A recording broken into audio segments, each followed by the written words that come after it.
میں ایک کوشچن ہوا تھا کہ امام کے لیے یا منفرد کے لیے پائچیں فولڈ کر کے نماز پڑھنا کیسا ہے؟ دیکھیے مسئلہ یہ ہے کہ اس کو اچھی طرح سمجھ لیں کہ نبی کریم صلی اللہ علیہ وسلم نے جو ٹخنے کھولنے کا حکم دیا یہ نماز اور غیر نماز دونوں میں برابر ہے، اور اس لیے حکم دیا تھا کہ اس زمانے میں کفار تکبراً اپنے کپڑوں کو لٹکا کر چلتے تھے، حتیٰ کہ ان کے زمین پہ کپڑے گھسٹتے تھے۔ یہ ایک تکبرانہ چال تھی، اور نبی کریم صلی اللہ علیہ وسلم اس چال کو ناپسند فرماتے تھے۔ اللہ تعالیٰ کو تکبر ناپسند ہے، لہٰذا حکم دیا کہ اپنے ٹخنوں کو کھلا رکھیں تاکہ تکبر کا توڑ ہو جائے۔ پہلے کون لے لیتے ہیں؟ سائل منتظر ہے، پھر میں جواب انشاءاللہ دیتا ہوں۔ السلام علیکم۔ تو پائچے اصل میں دیکھیں اس میں یہ ہے کہ نبی کریم صلی اللہ علیہ وسلم نے تکبر کے توڑ کے لیے پائچوں کو کھولنے کا حکم دیا۔ یہی وجہ ہے کہ حضرت ابوبکر صدیق رضی اللہ تعالیٰ عنہ نے جب یہ سرکار کا فرمان سنا کہ جس کا کپڑا پائچوں سے نیچے ہے وہ جہنم میں ہے، تو آپ نے عرض کی یا رسول اللہ صلی اللہ علیہ وسلم میرا اکثر تہبند سرک جاتا ہے جس سے ٹخنے ڈھک جاتے ہیں، تو رحمت کونین صلی اللہ علیہ وسلم نے فرمایا کہ آپ ان میں سے نہیں۔ اس کو ذرا ذہن میں رکھیں، انشاءاللہ ہم حاضر ہوتے ہیں ایک چھوٹے سے بریک کے بعد۔ بسم اللہ الرحمن الرحیم۔ تو نبی کریم صلی اللہ علیہ وسلم نے آپ کے ٹخنے ڈھکے ہونے کو فرمایا کہ آپ ان میں سے نہیں ہیں، یعنی اگر تکبر نہ ہو اور پھر انسان اپنے ٹخنے ڈھک لیتا ہے، کسی عذر کے سبب ڈھک جاتے ہیں، تو اس میں کوئی حرج نہیں ہے۔ اس کو سمجھ کر آپ یہ سمجھ لیجئے کہ نماز میں ٹخنے کھلوانا اصل مقصود نہیں ہے، اصل ہے تکبر کا توڑ۔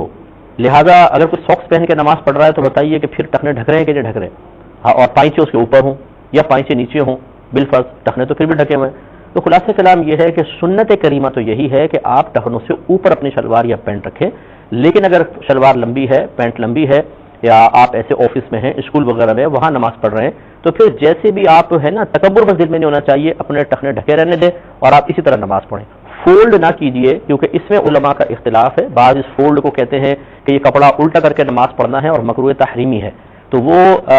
بغیر تکبر کے ٹخنا ڈھکنا یہ گناہ نہیں تھا، لیکن فولڈ کرنا بعض علماء کے نزدیک یہ گناہ ہے، تو اس لیے اس کو ترک کیا جائے گا۔ امید ہے کہ آپ بات سمجھ گئے ہوں گے۔ تو بہرحال اگر کوئی امام یا منفرد اپنے ٹخنے یعنی فولڈ کر کے نماز پڑھ رہا ہے تو پیار و محبت سے ان کو منع کیا جائے کہ آپ ایسا نہ کریں، کیونکہ اس میں بہرحال علماء کا اختلاف ہے اور بعض علماء اس کو گناہ قرار دیتے ہیں، تو آپ ایسا نہ کیجیے، خصوصاً امام کے لیے۔ منفرد اگر کرے تو پھر بھی چل جائے گا، لیکن امام جو ہے وہ تو مطلب چونکہ مصلی رسول پر گویا کہ کھڑا ہوا ہے، تو اس کو زیادہ احتیاط کرنی چاہیے۔ ایک انہوں نے کہا کہ اگر کوئی امام عام نمازوں میں بھی آیت سجدہ پڑھے تو کیا صحیح ہے؟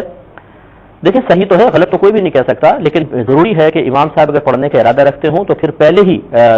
یعنی نماز شروع کرنے سے پہلے تمام نمازیوں کو انفارم کر دیں کہ بیچ میں اس طرح کی آیت آئے گی۔ اور ہمارا مشورہ یہ ہوگا کہ چلیں رمضان میں تو پورا قرآن پڑھتے ہیں، تو اس میں لوگ ذہنی طور پہ ویسے تیار ہوتے ہیں اور تراویح کے اندر موجود ہوتے ہیں، لیکن چونکہ عام فرض نمازوں میں آہستہ آہستہ لوگ آتے ہیں، کسی کی کوئی رکعت نکل جاتی ہے، کوئی دیر سے پہنچتا ہے، کوئی جلدی پہنچتا ہے، ہو سکتا ہے آپ شروع میں اعلان کریں اور کوئی نہ پہنچے، اور آپ جب بیچ میں تلاوت کریں آیت سجدہ آئے، آپ ایک دم سیدھا سجدہ کرنے چلے جائیں تو جو بعد میں آنے والا ہے وہ عجیب پریشان ہو جائے گا، کیا کروں کیا نہ کروں، کیونکہ یہ اکثر ہمارے ہاں رمضان میں تو ذہن بنا ہوتا ہے، عام نمازوں کے اندر عموماً امام حضرات آیت سجدہ نہیں پڑھتے ہیں، تو وہ بھی سارے پریشان ہو جائیں گے، خصوصاً وہ لوگ کہ جن کو مسائل معلوم ہی نہیں ہے۔ تو اس طرح کا کوئی بھی معاملہ کرنا جس سے لوگ پریشان ہوں، جماعت پریشان ہو جائے، مناسب نہیں ہوتا۔ خلاصہ کلام یہ ہوا کہ پڑھنا اگرچہ جائز لیکن نہ پڑھنا ہی بہتر ہے۔